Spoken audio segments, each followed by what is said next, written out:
be park ranger in some national park. Had issues with people who went off trails, mostly drunks and tourists, and said ranger would be forced to go out there and get them. A lot of the time it's pretty bog standard. Drunk idiots tend to be injured with sprung or broken ankles, and the tourists just got lost because they were following wildlife with cameras. One day, this starts changing. The tourists start disappearing off trails and for some reason are not being found. Mind you, it's still a national park, so the reality of the situation is someone probably got injured and fell victim to the elements or predation by local wildlife. And then they started finding remains. At first it was pretty standard fare, but some of the bodies started to really bug our ranger friend. Some of them had obvious man-made marks, such as stabbing wounds, gunshots, etc. Every time this would happen, they would be instructed to just file it under the same as the rest. Just another lost tourist or drunk that got injured and died from the elements. Ranger friend is obviously a bit peeved about filing possible murder cases as misadventure and tries to look into it. Other rangers are also a bit peeved, but the old breed rangers, like guys with 10 plus years experience, are adamant that everyone just lets it go. Ranger friend tries to pry information from the older guys, but at first is stonewalled to hell and back. Always a ring around about how it could just be a case of suicide. Ranger friend is not buying this shit. Decides to wait till after work and gets one of the older guys to go drinking. After getting this old guy sufficiently buzzed, the old guy finally loosens his lips. The reality of the situation is mundane, but terrifying nonetheless. Most national parks are prowled by a serial killer or two. These serial killers get gratification from hunting people who stray from the trails. Most of them hunt with knives, spears, and bows, keeping it silent aside from the sudden scream and gasp of air, leaving someone's lungs after a lung shot. If you realize that this sounds a lot like those missing 411 cases, well, congrats, you are correct. The vast majority of missing 411 cases are simply down to serial killers, which hunt people in national parks. So why is the Park Service not telling people about this? Simple. Why would you scare your cash cows away from national parks? No tourists, no money. Simple as can be.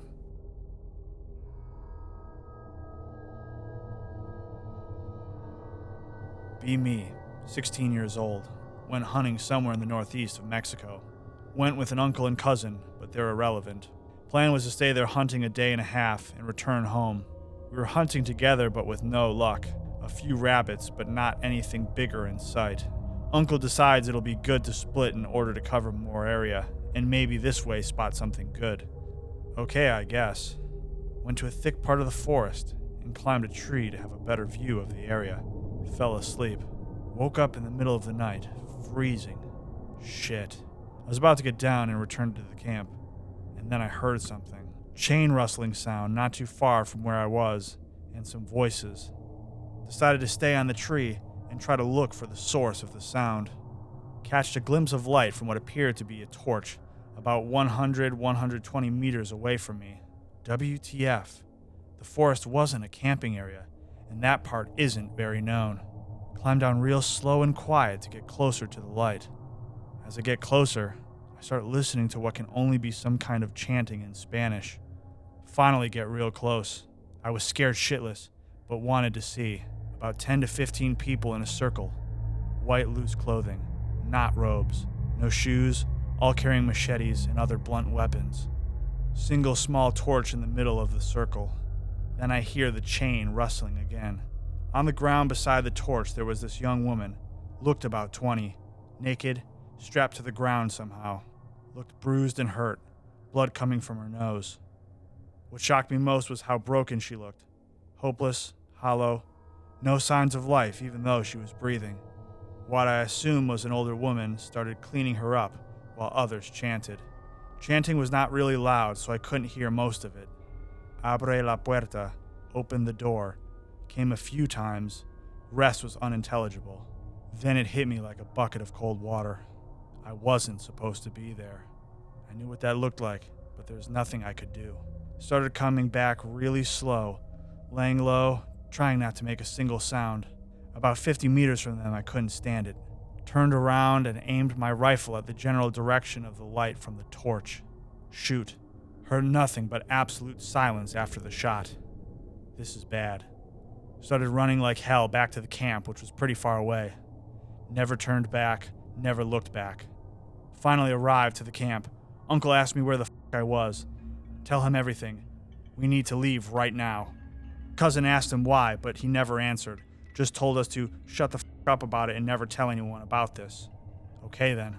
Packed up everything quickly and left.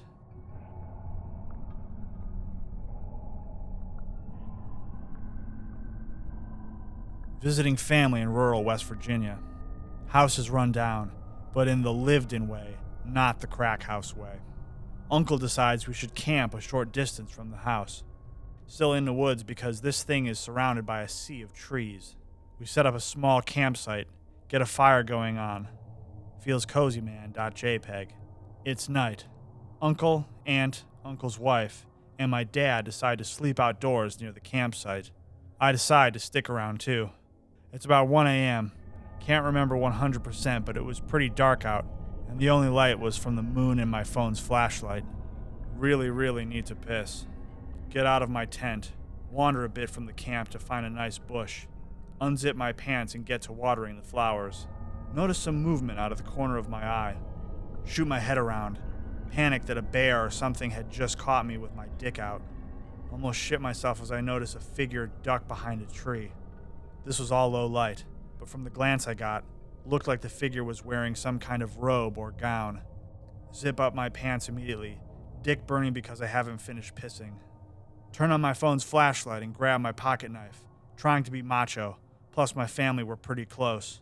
Walk around tree, waving around my phone. Nothing. Honestly, even more creeped out. I should note that crickets out here are deafening, especially in the middle of the night. It was completely silent. All I could hear was leaves and sticks crunching with every step I made back to the campsite. As I'm walking back, I notice something when I step on a pretty thick branch and it snaps. I hear the exact sound about 20-ish feet behind me. Then again, same distance to my right. Ditto to my left.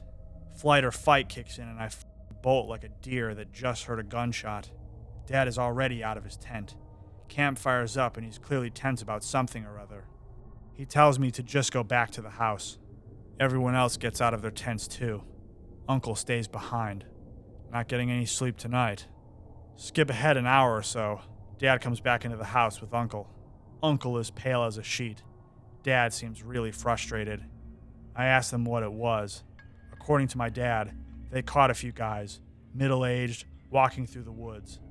They bolted at the sight of my dad and Uncle. No idea what they were doing there, but a few of them dropped some things. My face went. It was a knife, duct tape, and some kind of syringe.